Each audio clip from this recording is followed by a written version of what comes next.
उत्तर भारत की धरती एक बार फिर भूकंप के तेज झटकों से हिल गई।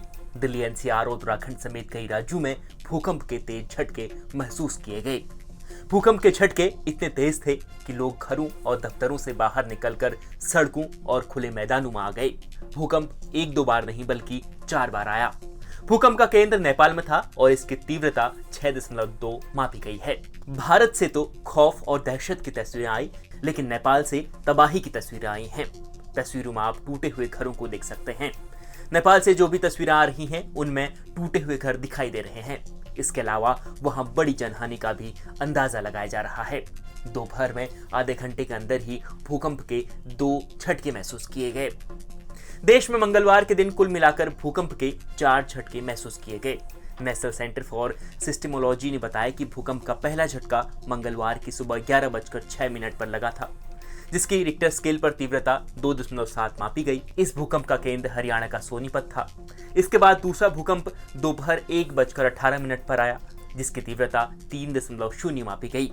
इस भूकंप का केंद्र पूर्वोत्तर भारत के असम के कार्बी आंगलोंग था।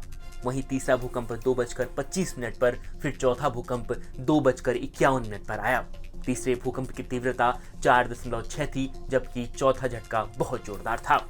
इस भूकंप की तीव्रता 6.2 रही। दोनों ही भूकंप का केंद्र नेपाल था। आखिरी 2 जोरदार झटकों वाले भूकंप का केंद्र नेपाल था।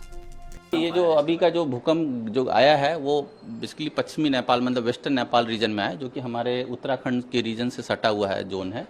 और ये जो अर्थक्वेक जहाँ आया है वो हमारे जो 2 प्लेट्स हैं, जो इंडियन प्लेट और यूएसएन प्लेट, उसकी कोलिजन बाउंड्री पर आया है। और अगर पास्ट में भी अर्थक्वेक देखें तो यहाँ पर नवंबर में भी अर्थक्वेक आ चुके हैं। अभी रिसेंट में जनवरी में भी आए हैं, दैट इज 6.3 मैग्नीट्यूड का अर्थक्वेक था, ठीक है, जो कि दिल्ली में भी फेल्ट हुआ।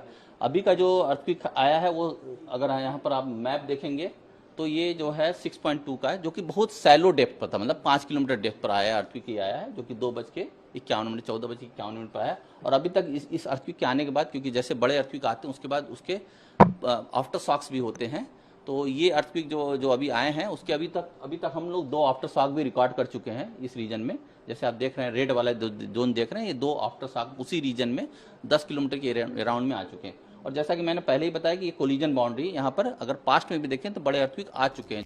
नेपाल के बजांग जिले को 2 भूकंप का केंद्र बताया जा रहा है। यहाँ भूकंप का पहला झटका 2:45 पर आया, जिसकी तीव्रता 5.3 बताई गई है, जबकि दूसरे झटके का केंद्र बजांग जिले के ही चैनपुर में था, जो कि 3:06 पर महसूस किया गया, जिसकी तीव्रता 6.2 बताई गई है।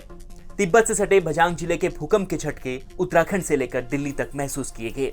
ये काठमांडू से 458 किलोमीटर की दूरी पर है। बझांग में कच्चे घरों को काफी नुकसान हुआ है। भूकंप के बाद से देश भर के लोग दहशत में हैं। 3 बार झटके हल्के हल्के महसूस हुए हैं। बिल्डिंग मैं ऑफिस में ही काम कर रहा था। 3 बार चेयर 3 बार हिली है, जिससे महसूस हुआ कि भूकंप का है झटका, तभी सब बाहर निकले हुए। मैं चेयर पे बैठा काम कर रहा था, चेयर एकदम हिलने लगी तो महसूस हुआ कि झटका आ रहा है। तो और अपने कलीग से पूछा, उन्हें भी महसूस हुआ, तो हम लोग नीचे आ गए तुरंत। ऑफिस में काम कर रहा था बैठ के, हल्का सा झटका महसूस हुआ तो हम लोग नीचे आ गए। डर लगा तभी आए, क्या कहते हैं भाई, भागो कुछ भी हो सकता है। मैं बस ऑफिस में बैठी थी और नॉर्मली जो डेस्कटॉप पे काम कर रहे थे, टेबल क्योंकि मेरे पैर पे टच कर रही थी तो मुझे एकदम से फील हुआ कि कुछ वाइब्रेट हुई है। तो वो रिकॉल किया 2015-16 वाला जब आया था 25 अप्रैल को, तो तुरंत बस बंद करके मैं सीधे नीचे भाग गई। मतलब अभी भी मेरे पैर कांप रहे हैं। बहुत तेज झटके महसूस हुए थे। जैसे ही मुझे झटके महसूस हुए, टेबल हिल रही थी, थोड़ी थोड़ी पंखे हिल रहे थे, तो मैंने अपने कर्मचारियों को तुरंत बोला कि बाहर आओ।